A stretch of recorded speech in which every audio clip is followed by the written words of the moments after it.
फडणवीसांच्या mini मंत्रिमंडळाचा शपथविधी अवघ्या काही तासांवर शिवकालीन सोहळ्यासाठी मोदी आणि गडकरी विशेष विमानाने येणार।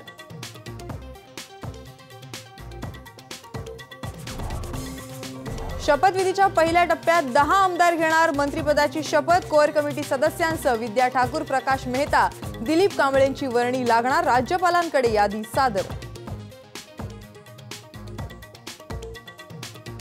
न भूतो न भविष्यती अशा शपथविधी सोहळ्यासाठी भाजपची जय्यत तयारी। समुद्रात फुलणार कमळ, वानखेडेला छावणीचं स्वरूप।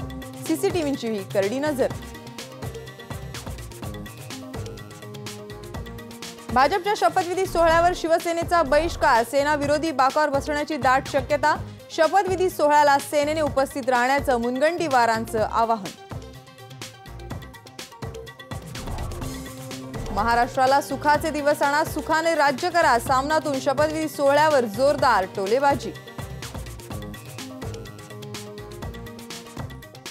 सरदार पटेलांच्या जयंतीनिमित्त दिल्लीत पंतप्रधान मोदींकडून रन फॉर युनिटीला हिरवा झेंडा। मोदींचा दौडमध्ये प्रत्यक्ष सहभाग। देशात ठिकठिकाणी आयोजन।